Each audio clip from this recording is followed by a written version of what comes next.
Good afternoon. I've been asked to talk a little bit about the Ignatian character of the Sacred Heart Center. And the Ignatian characteristic of the Sacred Heart Center is going to be basically the same for any Jesuit university like Georgetown, or high school like Gonzaga Prep in Washington, D.C., or any of the 40-some middle schools around the country, or any of the social ministry institutes that we have, because they all come out of the kind of the mindset of a person who lived 400 years ago in Spain, St. Ignatius Loyola, who had a certain kind of religious experiences, and out of that he developed a whole way of thinking and looking at the world, and then out of that came a way of acting. So I think from Ignatius's experiences, and he wrote these down in a guidebook that's called the Spiritual Exercises, which is a guidebook for directing people over a period of 30 days to come to have the same kind of experiences that he had. But I think some of the characteristics that should be and hopefully are inculcated here at Sacred Heart, as in other Jesuit institutions, is first of all the concept of finding God in all things. One does not have to go to the mountaintop or to the monastery or to the desert. That in the daily routine that one follows, whatever one's walk of life is, whatever one's career in life is, to have that, to be able to reflect on it, the experiences that happened to me during the day, to see God's presence working in there. A little technique that he gives us is to pause at the end of the day and just look back and reflect upon what's been happening to me. What are the good things? What are the things I was happy with? What are the things that got me angry? What are the kind of things that I was so thankful for? That, you know, it could be something like a co-worker, just sharing a cup of coffee or some good words. But what are the kind of things that made me happy? And then what are the things that kind of got me aggravated? How can I change for tomorrow, and tomorrow be more positive than the negative? But in Sacred Heart Center, the way this is put into practice is that there is no aspect of our work with the Latino community that we shouldn't be involved in. Whether that's in adult education, whether that's in GED, whether that's accompanying somebody to immigration court, whether that is advocating for better housing for people. That's what's the need of the community, then Sacred Heart should be involved in that. A second aspect I would call, there's an Ignatian name for it, it's called cura personalis, care for the personal, the individual. This means that we see in each person that enters into our lives, who walks through the door, who comes looking for some help, we find a creature created into the image and likeness of God. That person comes in, and that we give the best attention we can, our fullest attention to the needs of that person. Many times we don't have the answer. Many times we don't have the resources that they're asking for.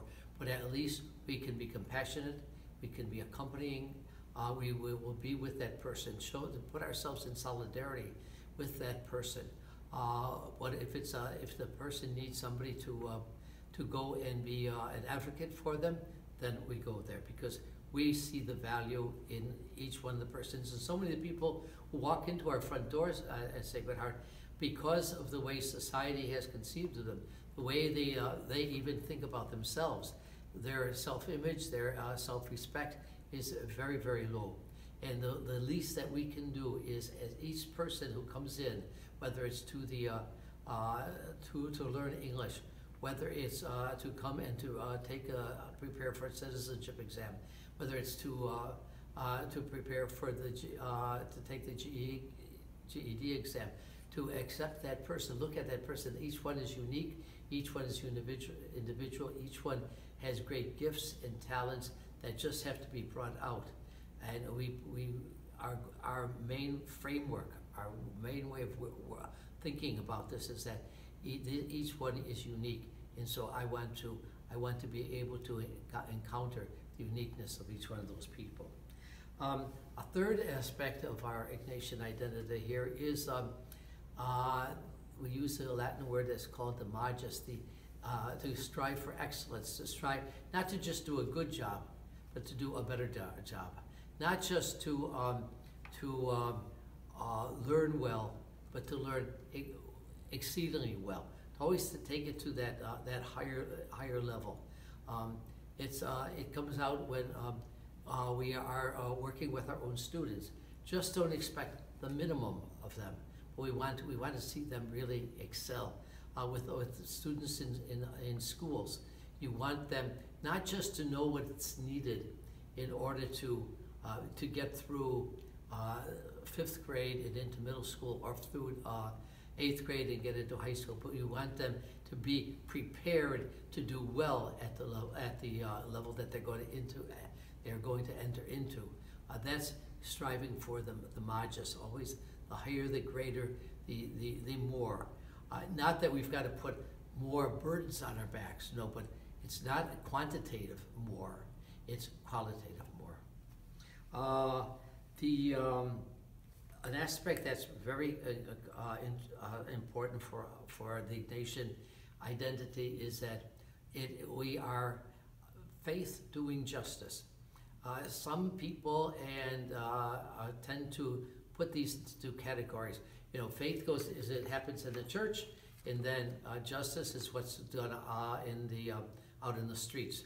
But Ignatian identity brings these two together. We pray for the good of all, for the common good, but we also get out and we march and we work and we struggle for the common good. It's not, we don't cut ourselves into two pieces. Head does faith and heart does justice. No, it's the whole person working on that. And a final thing that I'd like to speak about is, and this is something new that's been developing in Ignatian spirituality, is the care and concern for the environment. The care and concern for all of creation, finding God's hand in an image in all of creation, and therefore it leads us into all kinds of aspects of ecology, of simple things as recycling, simple things as growing, having contact with nature, having our students, giving them the opportunity to be able to get in contact with nature. One of the great things that happened this past summer at the summer program was the 6th, 7th, 8th grade, and 6, 7, 8-year-olds had a chance to do a worm project where they studied the worms, they saw the worms in their context, they were able to hold them in their hands, they were able to feel them, they were able to see how they contribute to a compost heap.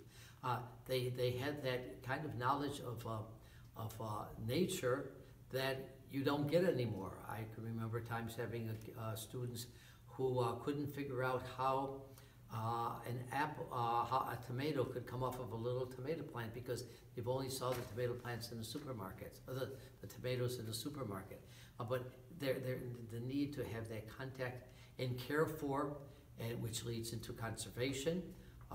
The projects that we've done here with the Chesapeake Bay Conservatory, of actually going and helping to